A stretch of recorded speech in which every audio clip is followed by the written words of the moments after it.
이번 주 마지막 강의를 진행하겠습니다. 오늘도 역시 엘리야 이야기입니다. 열왕기상 19장을 공부할 텐데, 우리는 항상 이 부분 공부할 때 하나님께서는 세미하고 작은 음성으로 우리에게 말씀하신다라는 그 원리에 초점을 맞추다 보면은 이 사건이 왜 중요하고 엘리야가 한두 번 하나님과 대화한 것이 아닐 텐데 왜 이 사건을 특별히 언급했을까? 하는 그 이야기상의 문맥을 놓치는 경우도 있습니다. 그래서 두 가지 다가 중요합니다. 엘리야가 왜 하나님과 대화를 했는지, 하나님은 어떤 방식으로 인간과 대화하는지. 자, 한번 같이 읽어보겠습니다. 자, 지난 시간에 엘리야가 바알의 제사장들과 대결을 벌였고, 그 결과 바알의 선지자들 450명을 죽인 이야기를 했습니다. 자, 이 이야기를 자, 19장 1절 보겠습니다. 아합이 엘리야가 행한 모든 일과 그가 어떻게 모든 선지자를 칼로 죽였는지를 이세벨에게 말하니 이세벨이 사신을 엘리야에게 보내어 이르되 내가 내일 이맘때에는 반드시 내 생명을 저 사람들 중 한 사람의 생명과 같게 하리라. 그렇게 하지 아니하면 신들이 내게 벌 위에 벌을 내림을 미 마땅하니라 한지라. 지금 이세벨 이 여왕 왕비인 이세벨의 위세가 참 대단하지 않습니까? 어떻게 보면 아합 왕도 이세벨을 어떻게 하지 못하는 느낌이 들 정도입니다. 지금 뭔가요? 지금 24시간 내에 엘리야를 잡아 죽이겠다라고 지금 선언하는 거지 않습니까? 자, 3절입니다. 그가 이 형편을 보고 일어나 자기의 생명을 위해 도망하여 유다에 속한 브엘세바에 이르러 자기의 사환을 그곳에 머물게 하고 자기 자신은 광야로 들어가 하룻길쯤 가서 한 로뎀나무 아래에 앉아서 자기가 죽기를 원하여 이르되 여호와여 넉넉하오니 지금 내 생명을 거두시옵소서 나는 내 조상들보다 낫지 못하니이다 하고 자, 여기서 지금 엘리야가 지금 무엇을 하고 있는지를 이해해야 됩니다. 여기 우리말로 읽으면 엘리야가 말하기를 여호와여 넉넉하오니 지금 내 생명을 거두시옵소서. 이게 무슨 말이야? 아니 넉넉한데 왜 죽게 해달라고 구하는 거지? 라고 싶지 않습니까? 우리 성경 공부할 때 어떤 때는 한글 성경이 더 이해하기 쉬울 때도 있고 어떤 때는 영어 성경이 더 이해하기 쉬울 때가 있습니다. 자, 킹제임스 버전 영어를 한번 볼까요? 자, 엘리야가 한 말은 이겁니다. It's enough now. 자, 이제 충분합니다. 주여, 나의 생명을 거두소서. It's enough. 자, 다시 해석해 볼까요? 뭡니까? 엘리야는 이제 충분하지 않습니까? 이제 됐지 않습니까? 예, 저 이제 그만 괴롭히시고 제 생명을 거둬주십시오. 이제 저 쉬게 해주세요라는 간구인 것입니다. 그만 지금 엘리야가 나이가 굉장히 많을 거예요. 우리 성경상의 인물들 되게 나이가 많다는 거 항상 염두에 두세요. 엘리야도 나이가 많을 겁니다. 그동안 하나님의 일을 하느라 많은 고생을 했을 테고 또 자, 이스라엘 왕국 땅에 있는 여호와의 선지자들을 잡아 죽일 때 엘리야는 생명의 위협을 느꼈을 테고요. 음. 자, 그런데도 지금까지 꿋꿋하게 하나님의 일을 해왔었습니다. 근데 이제 이세벨이 또 자기를 죽이겠다고 사람들을 보내 쫓고 있는 상황. 자, 엘리야가 이제 지친 거겠죠. 이제 제가 할 일이 이제 충분하지 않습니까? 이제 제가 이 세상 떠나도 괜찮지 않겠습니까? 주님 곁으로 가게 해주세요라고 간청하는 장면입니다. 자, 나는 내 조상들보다 낫지 못하니이다. 겸손한 모습이죠. 자, 아브라함, 야곱, 뭐 이삭 이런 분들보다 낫지 못하니 나는 이 연약한 자보니 이제 너무 힘듭니다. 라고 하소연하는 거겠죠. 자, 5절에 로뎀나무 아래에 누워 자더니 천사가 그를 오르만지며 그에게 이르되 일어나서 먹으라 하는지라 본즉 머리맡에 숯불에 구운 떡과 한 병 물이 있더라. 이에 먹고 마시고 다시 누웠더니 여호와의 천사가 또다시 와서 오르만지며 이르되 일어나 먹으라 내가 갈 길을 다 가지 못할까 하노라 하는지라. 지금 저 이제 데려가 주세요라고 부탁하고 있는데 천사가 와서 떡과 물을 줍니다. 먹고 마셔라. 그리고 기운 차려라. 왜요? 너 갈 길이 있으니까 끝까지 가야 된다. 이제 쉽게 들어가실 것 같진 않네요. 자, 8절에 이에 일어나 먹고 마시고 그 음식물의 힘을 의지하여 40주 40야를 가서 하나님의 산 호렙에 이르니라. 이 40일 동안 엘리야가 계속 굶으면서 금식하면서 갔는지 아니면 천사가 계속 먹을 것을 줬는지 그건 모르겠습니다. 하지만 쉬운 길은 아니었겠죠. 여기 하나님의 산 호렙이라고 돼 있는데요.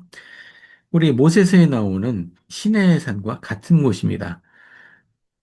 지도를 한번 보겠습니다. 지난 시간에 봤던 지도입니다. 자, 원래 엘리야는 디셉 사람이라고 되어 있죠. 디셉. 그리고 하늘의 문을 닫아서 비가 내리지 못하게 한 후에 사르밧이라는 곳에 가서 그곳 한 과부와 함께 지내죠. 그리고 과부와 그 아들을 이제 도와줍니다. 자, 그리고 이렇게 갈멜산에서 그 바알의 선지자들과 대결을 벌였고요. 이스라엘 거쳐서 브엘세바, 거쳐서 호렙산으로 갑니다. 이 호렙산, 시내산. 우리가 시내산이라고 부르는 곳이죠. 자, 이곳까지 온 겁니다. 도대체 엘리야는 왜 이 여정을 행한 걸까요?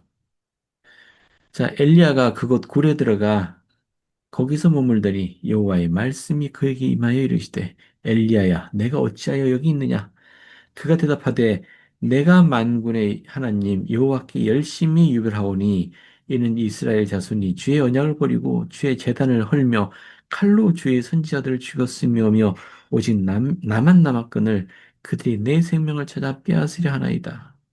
자, 이게 엘리야의 여행의 이유입니다. 왜 죽고 싶어 하는지, 왜 엘리야가 이렇게 지쳐서 힘들어하는지. 실망스러운 일이 많았죠. 왜냐하면 이스라엘에서 주의 언약을 버렸습니다.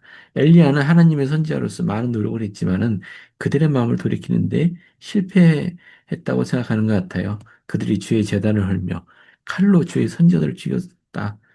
그죠? 그리고 오직 나만 남았거늘. 자, 엘리야는 굉장히 외로웠겠죠. 자기와 뜻을 함께하는 자들이 없고. 그럼에도 불구하고 이제 이세벨은 이마저 엘리야마저 죽이려고 하고 있는 상황이었습니다. 어디 의착할 데도 없고. 11절에 여호와께서 이르시되 너는 나가서 여호와 앞에서 산에 서라 하시더니 여호와께서 지나가시는데 여호와 앞에 크고 강한 바람이 산을 가르고 바위를 부수나 바람 가운데 여호와께서 계시지 아니하며 자, 첫 번째 크고 강한 바람 그죠? 하지만 그 가운데 여호와께서 계시지 않았습니다. 자, 두 번째, 바람 후에 지진이 있으나 지진 가운데에서도 여호와께서 계시지 아니하고 크고 강한 바람, 지진 이건 다 하나님의 권능, 파워를 보여주는 사건이지 않습니까? 근데 하나님의 음성은 이 가운데서는 들리지 않았습니다. 또 지진 후에 불이 있으나 그죠? 아마 화산일까요?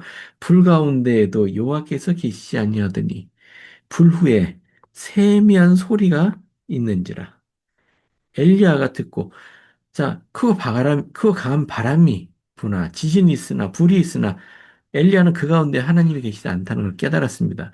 하지만 세미한 소리가 있으니까 이것을 듣고 겉옷으로 얼굴을 가리고 나가 굴 어귀에 섬에 소리가 그에게 임하여 이르되 엘리야야 내가 어찌하여 여기 있느냐 아니 또 묻습니까? 아까 물었지 않습니까?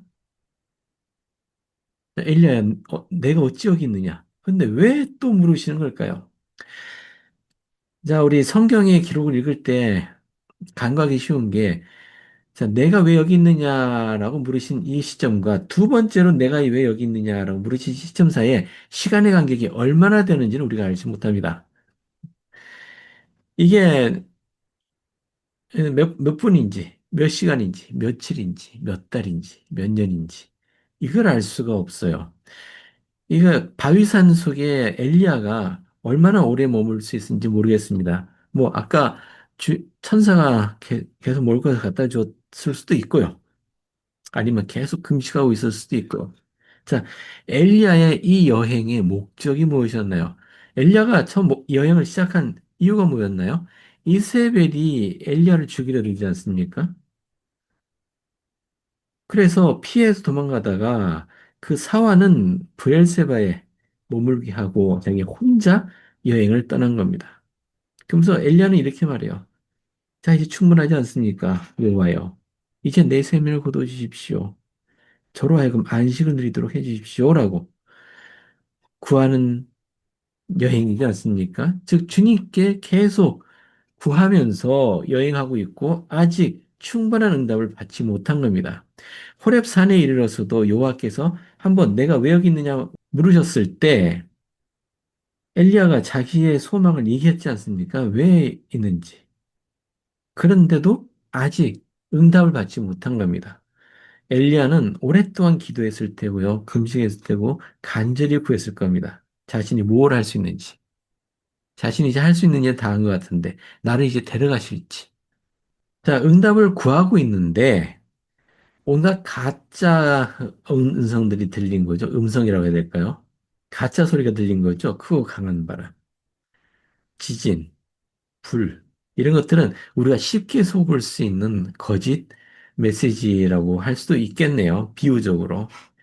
하지만 하나님께서는 세미한 소리 가운데 있었습니다. 엘리야는 불이든 바람이든 지진이든 이것들 가운데서도 혼란 속에서도 주님이 말하시는 세미한 음성, 우리 가슴 속에 깊이 울려지는 그 음성을 들을 준비가 되어 있었습니다. 귀 기울이고 있었던 거죠. 그러자 겉옷으로 얼굴을 가리고 나가서 여호와를 뵐 준비를 했습니다. 자, 엘리야야, 내가 어찌 여기 있느냐? 다시 엘리야가 주님께 구합니다. 내가 만군의 하나님 여호와께 열심히 유별하오니 이는 이스라엘 자손이 주의 언약을 버리고 주의 제단을 헐며 칼로 주의 선지자들을 죽였음이오며 오직 나만 남았거늘 그들이 내 생명을 찾아 빼앗으려나이다. 제가 어찌하오리까? 그죠? 아니면 저를 이제 데려가시겠습니까? 맞아. 그런 질문이죠. 자, 이제 드디어 답을 주시는 하나님이십니다. 때때로 우리 하나님께서는 보통은 우리가 기도하면 머지않아 응답을 주십니다. 하지만 때때로 우리가 오래 기다려야지만 응답을 주시는 경우도 있습니다. 우리 여호와께서는 엘리야에게 오랜 시간 기다리게 하고 나서 응답을 주십니다. 여호와께서 그에게 이르시되 너는 내 길을 돌이켜 광야를 통하여 다메섹으로 가서 다메섹은 지금 시리아죠. 시리아 수도가 다메섹이죠. 다마스커스를 말합니다. 자, 다메섹에 가거든 하사엘에게 기름을 부어 아람의 왕이하고 이 아람이 시리아입니다. 아람의 왕에게 기름을 부어라. 너는 또 님시 아들 예후에게 기름을 부어 이스라엘 왕이 되게 하고 어, 아마 아합이 죽은 것 같아요. 예후가 다음 왕이 되도록 기름 부어라. 또 아벨무 홀라사바스의 아들 엘리사에게 기름을 부어 너를 대신하여 선지자가 되게 하라. 즉 엘리사의 후계자에 대한 지시도 주십니다. 자, 이렇습니다. 자, 지금 엘리야의 목숨을 빼앗으려고 이스라엘 군대가 권력이 움직이고 있지 않습니까? 그것에 대한 대답은 이겁니다. 하사엘의 칼을 피하는 자를 예후가 죽일 것이요. 예후의 칼을 피하는 자를 엘리사가 죽이리라. 즉, 너를 죽이려고 하는 그 권력자들 두려워하지 말란 얘기죠. 주님이 막아주실 것이다. 자, 그리고 그러나 내가 이스라엘 가운데 7천 명을 남기리니 다 바알에게 무릎을 꿇지 아니하고 다 바알에게 입맞추지 아니한 자니라. 뭡니까? 엘리야가 저 혼자 남았습니다. 얘기했잖아요. 근데 하나님이 말씀이 뭡니까? 아니다. 아직 7천 명이나 너와 뜻을 같이 하는 자가 있다라는 얘기잖아요. 엘리야가 외로워할 이유가 있습니까? 지금 요 주님 말씀에서 엘리야의 모든 기도, 간구에 대한 응답이 주어진 것이 보이시나요?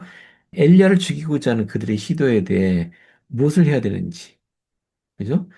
그리고 저 혼자만 남았습니다라고 하는 그 말에 대해 응답을 또 주시지 않았습니까? 이제 엘리야가 무엇을 해야 되는지 분명히 알게 되었습니다. 그죠? 먼저 다메섹, 아람 왕국에 가서 하사엘이라는 자에게 기름을 부어서 다음 왕으로, 어, 아니, 왜 이스라엘도 아닌 다른 나라에 가서 기름을 부을까요? 라고 싶지만, 우리 여호와를 믿는 신앙은 이스라엘 백성들에게만 있었던 거 아니라고 제가 자주 말씀드렸지 않습니까? 어, 이스라엘 백성들은 많은 축복을 받은 하나님의 선택된 백성이니만큼 책임이 주어져 있는 점이 특이한 겁니다.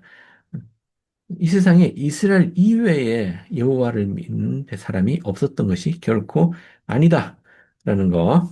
자, 그래서 각 왕들에게 기름을 붓고 그다음에 자기 후사도 세웁니다. 엘리사를 선지자로 세우면 자, 그다음에 엘리야는 홀가분해지겠죠. 자, 그것이 주님의 응답이었습니다. 엘리야가 거기서 떠나 사바세 아들 엘리사를 만나니 그가 12 결의 소를 앞세우고 밭을 가는데 자기는 12째 결의 소와 함께 있더라. 엘리야가 그리로 건너가서 겉옷을 그의 위에 던졌더니 여기 있습니다. 자, 여기 보면 엘리사를 만나죠.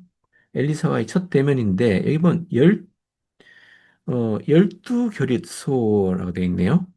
그러니까 밭을 갈고 있는데 이 밭을 가는 소가 12 결이, 한 결이씩 소 2마리가 쌍이 되어서 이제 멍에를 쥐고 밭을 갈지 않습니까? 그러니까 12결이라는 얘기는 24마리의 소를 의미합니다. 즉, 이 밭이 얼마나 크기에 소 24마리, 죄송합니다. 24마리가 밭을 가는 걸까요? 이것은 엘리사의 부모님이 부유한 가족임을, 부유한 집안임을 보여주고 있습니다. 자, 엘리야가 그리로 건너가서 겉옷을 그 위에 던졌다. 그의 위에 던졌다. 아니, 옷을 왜 쳤다 던집니까? 근데 이 영어가 좀 더 이해하기 쉽네요. 자, 여기 보시면은 cast his mantle, 뭐 겉옷이라고 번역할 수도 있지만 이건 책임이라고도 번역할 수 있습니다. 책임을 그에게 넘겼다라고 해석할 수 있습니다. 그리고 실제로 이 겉옷은 당시의 그 전통상 한 권위, 한 자격, 한 지위를 다른 사람에게 넘겨줄 때 겉옷을 벗어 넘겨주기도 했습니다.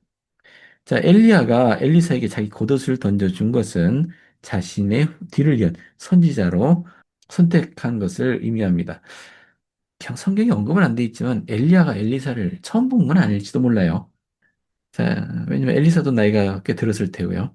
그가 소를 버리고 엘리야에게로 달려가서 이르되 청하건대 나를 내 부모와 입맞추게 하소서. 그리한 후에 내가 당신을 따르리이다. 이 부모와 입맞춘다는 얘기는 작별 인사한다는 얘기죠. 엘리야가 그에게 이르되 돌아가라. 내가 내게 어떻게 행하였느냐 하니라. 엘리사가 그를 떠나 돌아가서 한 결의 소를 가져다가 잡고 소의 기구를 불살라 그 고기를 삶아 백성에게 주어 먹게 하고 일어나 엘리야를 따르며 수정들었더라. 자, 엘리사가 엘리야의 제자로 들어가는 장면이었습니다. 게리 스티븐스 장로님 말씀 한번 읽어보겠습니다. 저는 지금까지 성역을 행하는 과정에서 모든 사람은 성신의 속삭임을 초대하고 인식하는 방법을 알고자 하는 보편적인 소망이 있음을 알게 되었습니다. 자, 엘리야의 이 경험은 성신을 초대하고자 하는 분들에게 큰 도움이 되는 이야기입니다. 학생 교재 이야기 읽어보겠습니다. 엘리야는 이 동안에 매우 외로웠을 것이다. 사람들이 그의 목숨을 노리고 있었으며 자신이 이스라엘에서 유일하게 남은 충실한 선지자라고 생각했으며 그는 굴 속에 숨어 지내는 형편이었다. 조셉 필딩 스미스 회장은 이렇게 했었다. 그곳에 갔을 때 주님께서는 그를 불러 이곳에서 무엇을 하고 있느냐고 물으셨습니다. 사람들의 마음이 강팍한 것을 슬퍼하면서 그는 그가 홀로 남았으며 저들이 그의 목숨을 빼앗으려 한다고 말하였습니다. 그러나 주님께서는 아직 남은 자들이 7천 명이 된다고 알려주셨습니다. 하나님의 음성을 듣는 사람들은 그것이 바위를 부수고 산을 가르는 힘이나 불 속에 있는 것이 아니라 사람의 가심 속에 말씀해 주시는 세미한 소리라는 것을 알고 있다. 엘리야는 세미한 소리를 들었을 때 주님과 이야기를 하려고 나갔었다. 이에 기운을 얻은 엘리야는 주님의 요청에 따라 자신에게 지명된 사명을 완수했다. 10절과 14절에 쓰여진 유별하오니라는 말은 부지런히 구한다는 뜻이다. 엘리야의 뒤를 이을 새로운 선지자로 엘리사가 선택되었다. 자, 기억하세요. 하나님의 말씀은 세미한 소리 가운데 들려오는 법입니다. 주변에서 들리는 큰 소리, 요란한 소리, 화려한 소리에 귀 기울이지 마시기 바랍니다. 속으면 안 됩니다. 우리의 눈길을 끄는 그러한 방식으로 하나님의 음성이 주어지지 않습니다. 우리 가슴 속에 세미한 소리를 찾으시기 바랍니다. 자, 하나님께서 그분의 자녀들과 소통하는 방식에 관하여 무엇을 알 수 있는가? 자, 엘리야가 호렙산에서 주님과 한 경험은 앞서 바알의 제사들과 있을 때 주님께서 극적으로 당신을 나타내 보이셨던 것과는 극명한 대조를 이룬다. 호렙산에서 주님은 바람이나 불이나 지진 가운데 계시지 않으시고 대신 세미한 소리로 말씀하셨다. 현대의 선지자들과 사도들은 주님께서 당신의 자녀들에게 극적인 나타내심을 보이는 것보다는 부드러운 방법으로 소통하시는 것이 훨씬 일반적이라는 점을 강조해 왔다. 델린 H. 옥스 회장은 다음과 같은 주의를 주었다. 주님께서는 큰 소리로 말씀하시는 일이 거의 없다는 것을 알아야 합니다. 그분의 메시지는 거의 속삭임으로 옵니다. 보이드 K 페크 회장은 우리에게 말씀했다. 성령은 소리치거나 위압적으로 우리를 뒤흔들어 우리의 주의를 끌지 않습니다. 성령은 속삭입니다. 극히 부드럽게 감싸기 때문에 우리가 다른 것에 몰두해 있으면 전혀 느끼지 못할 수도 있습니다. 그러니까 성신이 우리 주의를 끄는 방식으로 우리에게 말씀하신 건 없다는 얘기예요. 오히려 우리가 주의를 기울여야 됩니다. 우리의 주의를 끌어가기를 기대하시면 안 되고요. 우리가 주의를 기울여야 돼요. 이 세미한 음성을. 그리고 제가 경험으로 말씀드릴 수 있는 것은 우리가 주님께 간구드릴 때 반드시 이 세미한 음성은 우리에게 주어집니다. 그 음성을 놓치지 않으시기 바랍니다. 자, 오늘 여기까지 하겠습니다. 다음 주에도 뵙겠습니다.